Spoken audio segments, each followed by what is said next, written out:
pit, you know, it's gonna be the whole block. It's gonna be on YouTube. YouTube network. How you get it on that? We got our own little channel.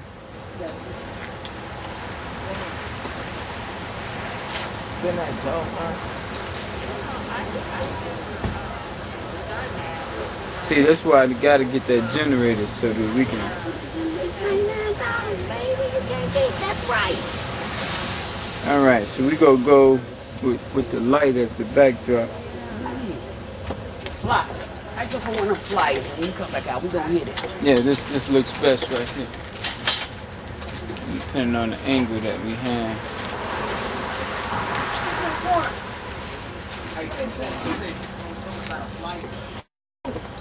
Can I have one of the flight? Once I go get some more. All right, come on, right here with me. All right, yeah, and that's why we got to get the light. But for all the people out there, as you know, my name is Cyron Smith, and I love to say live, but we're not live. But it's about 9 o'clock at night. We out here in Chicago, on the south side, in the Englewood neighborhood, and I'm standing here with one of the community leaders. I'm gonna let her introduce herself to you in a moment. I gave you a snapshot of the block, but we're going to talk about the community, and I'm going to interview this leader that knows a lot about the neighborhood. Tell our family, who are you? My name is Christina Taylor, and I'm one of the community reps in the neighborhood for National Block Club University and zip code 60621. That's right. Now, tell people, give them a little background. What do you do? What's your claim to fame? My claim to fame is I'm self-employed. I have a tax service. It's called Ford and Taylor. We're notaries, and we help people all over the community with notaries. We do circuit breakers and taxes. When your taxes ain't right and they charge you too much money, call Ford and Taylor. And we're going to definitely plug that, make sure that we get your phone number and everything. But let's talk about the community. Give me a little something. What's going on in Englewood? In Englewood, the people are being forced out. They're not letting them take advantage of those programs where the houses are being foreclosed. Seniors' houses are falling down. Vacant lots on top of vacant lots because houses been torn down. Now they coming in, eating the lots up, putting these $200,000, $300,000 condo. But that's part of building a community, right? You want them to build those, right? I want them to build them, but I want the people to get some of it too. So you saying the people are not benefiting from that? They're not benefiting. Well, what gives you the right to say that? If you see people over here, I think they're excited about the development that's going on. There's St. Bernard people over there around St. Bernard Hospital. Okay, if you look around the neighborhood, go around the neighborhood, see how many people you see unemployed. So you saying it's a high unemployment in the community? Yes, there's anything else going on in the neighborhood? Well, we have issues with the police. I have one of my own. The Chicago police? The Chicago police let a young man die on my block. The memorial is across the street. And we're going to zoom into that shortly. The memorial. And I was very unhappy with it. When did this happen? I think it's been 2 years now. But the people have been so hurt by it, the memorial ain't came down. Now, just for the people, if you don't know, Chicago is notorious. And you can check our record for homicides. And I think this year we've had over 20 people that's been killed by the Chicago police.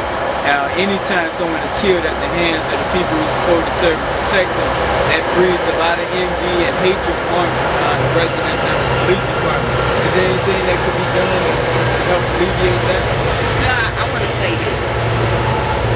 In those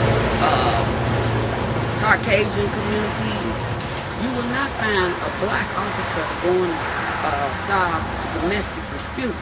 They will not let him in. If you have these Caucasians in our community who don't know one black person from another, so you saying they mixing, they all the same? Is that what you're trying to say? I'm saying they think we're all the same. Now that's a big allegation. You sure that that's how all of them feel?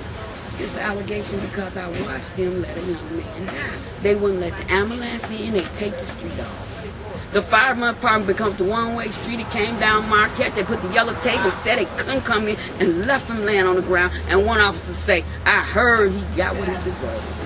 So what you're saying is because they don't live in the community, they don't have a connection to the people, it doesn't matter whether the people live or die. That's what you're saying. That's right. They don't have no connection to the community.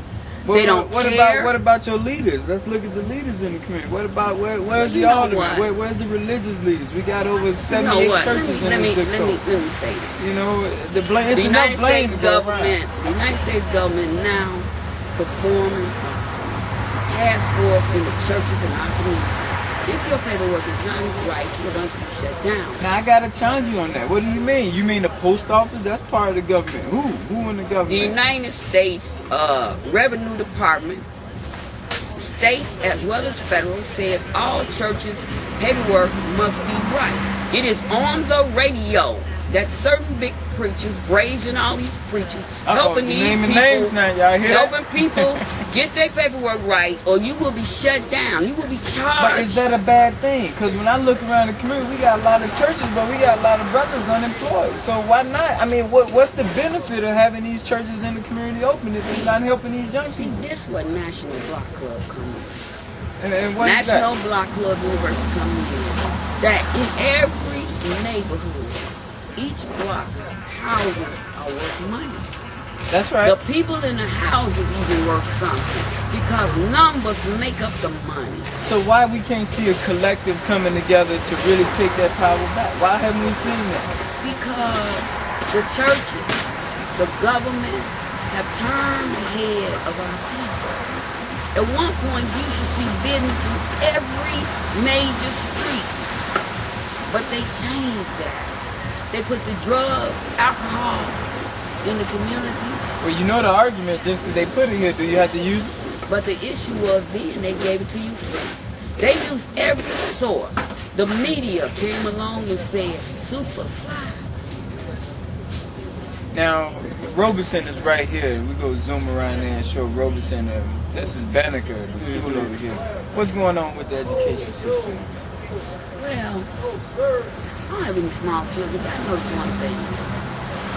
There's not enough things done the old way. If the old way could be brought back, where we had truant officers that come in and see why this kid ain't in school. But we know why. Well, I mean, to be honest with you don't have a young black male between the ages of 15 and 24, the chances of them being killed is almost 70%. So why, I'm going to school just to be killed when I turn 24? Why get this education you're talking about? Let me tell you this.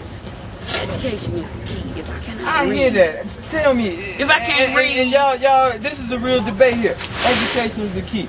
When you look at right now in this economy, people with degrees who can't find a job, why should I work? Why should I get that degree? Let me tell you why. So long, our people have thought about a job.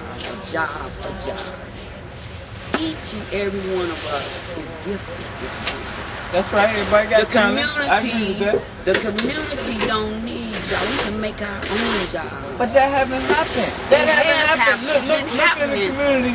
Who do you see making money? On the Walsh construction people in Chicago, we had $600 million spent on the expressway right here, right up the street here. And guess how many people from the community was on that job site? Not many. Let me say this though. For years, Caucasian been talking about self-employed. But as we know, it used to be meet one, teach one. Okay? So everything, when I meet you, I can give you something. They crush that. So then our communities change because nobody is talking about who's doing what. Unless you want to click, oh girl, she do hair so good. That's a profession. Oh, he cut lines. That is a profession. These are self-employed things. But look at, So we've been taught not to listen to that. We've been taught, go get you a job. We know that, Christine. The difference is now in this. Are we hungry? How hungry are we? I just left the store up the street owned by a person who don't look like us taking the money out every night. How hungry are we? Let me tell you this. For so long they've been telling us we can't. But you can. I'm here to tell you. Look at our audience and say that. I mean, I understand. I understand. But tell our audience. I'm telling you the audience. I'm telling you, YouTube I've been in business 30 years. My own family told me I couldn't. I had game rooms. I made my own deals. I had thrift stores, big ones and small ones. You can. She has done it. I give her credit for it. I have She's done it.